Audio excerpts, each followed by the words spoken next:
పుష్పవన్ pre release అప్పుడు ఇదే stage మీద నుంచొని బన్నీతో అన్న, బన్నీ నార్త్ ఇండియాను వదలొద్దు, అక్కడ ఫ్యాన్స్ నీకోసం చచ్చిపోతున్నారు, సరదాగా ప్రమోట్ చేయ అక్కడ సినిమాని అని చెప్పి. 3 years అయిందా, ఇప్పుడు 2 years అయిందా, ఎన్ని సంవత్సరాలు అయిపోయిందా? 3 years సుక్కు. సో 3 years తర్వాత పుష్ప 2కి బన్నీతో చెప్పాల్సింది ఏంటంటే ఈ సినిమాకి ఎటువంటి ప్రమోషన్ అవసరం లేదని. నాట్ నీడెడ్, బికాజ్ మొత్తం ఇండియా మొత్తం ఆర్ ప్రపంచంలో ఇండియన్స్ ఎక్కడ ఉన్నారు అందరూ కూడా ఆల్రెడీ టికెట్లు కూడా కొనేసుకుని ఉంటారని అర్థమైపోతుంది. జనరల్గా ఏదైనా సినిమా ఫంక్షన్కి వచ్చినప్పుడు మనం ఏం మాట్లాడినా ఆ సినిమాకి ఏదో ఒకటి హెల్ప్ అవ్వాలి. హీరో గురించి మాట్లాడినా, డైరెక్టర్ గురించి మాట్లాడినా, అందులో మనకు నచ్చిన విషయాల గురించి మాట్లాడినా, మ్యూజిక్ గురించి మాట్లాడినా, ఆ సినిమాకి ఏదో రకంగా ఎంతో కొంత హెల్ప్ అవ్వాలి అని చెప్పి ఏదో ఒకటి మాట్లాడుతూ ఉంటాం. అండ్ ఈ సినిమాకి అవసరం లేదు, ఏం మాట్లాడక్కర్లేదు ఈ సినిమా గురించి. సో అందుకని సరదాగా జరిగిన విషయాన్ని, ఒక చిన్న సరదా విషయాన్ని పంచుకుంటాను. ఇన్స్టెడ్ ఆఫ్ సినిమాని పొగడం కన్నా సరదాగా జరిగిన విషయం ఒకటి పంచుకుంటాను మీతో. ఒక 2-3 months బ్యాక్ అనుకుంటాను, ఆర్ఎఫ్సిలో పుష్ప షూటింగ్ జరుగుతూ ఉంటే నాకు కూడా చిన్న పని ఉండి అటు పక్క వెళ్తే షూటింగ్ స్పాట్కి వెళ్ళా. బన్నీ, సుక్కు ఇద్దరు ఉన్నారు అక్కడ. కొంతసేపు పిచ్చామాటి మాట్లాడిన తర్వాత సుక్కు, సార్ సినిమాలో ఒక సీన్ చూస్తారా అని అడిగాడు. ఎందుకు చూడండి సుక్కు, చూస్తానన్నా. సో ఎడిటర్ని పిలిచి సుక్కు ఏదో ఆ సీన్ ఈ సీన్ కొంచెం కరెక్షన్ చేసి ఏదో చూపించు అని చెప్పాడు. ఆ ఎడిటర్ ఏదో దాన్ని కొంచెం కరెక్షన్స్ చేస్తున్నాడు. ఈ లోపల బన్నీ, సుక్కు ఇద్దరు నాతో డిస్కషన్ అండి.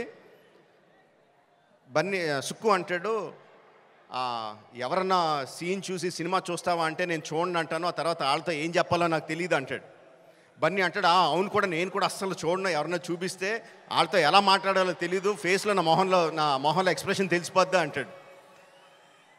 వీళ్ళిద్దరూ నా ఎదురుగుండా నాకు సీన్ చూపిస్తా, నా ఫీలింగ్స్ అన్నీ వాళ్ళిద్దరూ మాట్లాడుతుంటే దానికి నేను ఎలా రియాక్ట్ అవ్వాలో అర్థం కావట్లేదు. ఈ 10 minutes పాటు జరిగింది వీళ్ళిద్దరు డిస్కషన్. ఆ 10 minutes తర్వాత సుక్కు నాకు సీన్ చూపించాడండి. Introduction scene of Pushparaj. ఆ సీన్లో సుక్కు హార్ట్ అటాక్ తెచ్చుకోకు, ఆ సీన్లో ఏం జరుగుతుందో చెప్పట్లా, ఆ సీన్ ఎంత బాగుందో చెప్తున్నాను అంతే.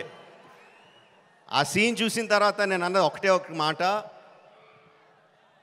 ఈ సీన్కి దేవి ఎంత మ్యూజిక్ ఇవ్వగలిగితే అంత, ఎంత స్కోప్ కావాలంటే అంత, ఏ రేంజ్కి తీసుకెళ్లాలంటే ఆ రేంజ్, అంత ఎక్సలెంట్ సీన్ చూపించాడు సుక్కు. అండ్ బన్నీ ఎరగొచ్చాడు. అది నేను జస్ట్ ఇంట్రడక్షన్ పోర్షన్ ఒకటే చూశాను. ఇంకా సినిమా మొత్తం దాని తర్వాత ఎలా ఉంటుందో ఆబ్వియస్గా అర్థమైపోయింది. అండ్ December 5th కూడా కాదు, December 4th ఈవినింగ్కే ప్రపంచానికి అంతటికి కూడా అర్థమైపోతుంది. అంటే నాకు నిజంగా ఆల్ ద బెస్ట్ అని కూడా చెప్పాలనిపించట్లేదు, ఇంక ఈ సినిమాకి ఏమని చెప్పాలి. Okay, all the best to all of us. అదిగో వర్షం కూడా పడుతుంది, blessings from the haven.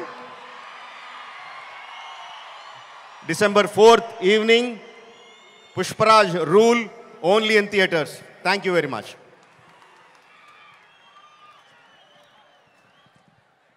Thank you so much. Rajamouli గారిని వేదిక మీదే ఉండవలసిందిగా రిక్వెస్ట్ చేస్తూ ఉన్నాము. అండ్ ప్రొడ్యూసర్స్ మన మైత్రి మూవీ మేకర్స్ నుంచి నవీన్ ఎర్నేని గారిని, అలాగే రవిశంకర్ గారిని వేదిక మీదకి రావాల్సిందిగా రిక్వెస్ట్ చేస్తున్నాము. చెరీ గారు టు ప్లీజ్ జాయిన్.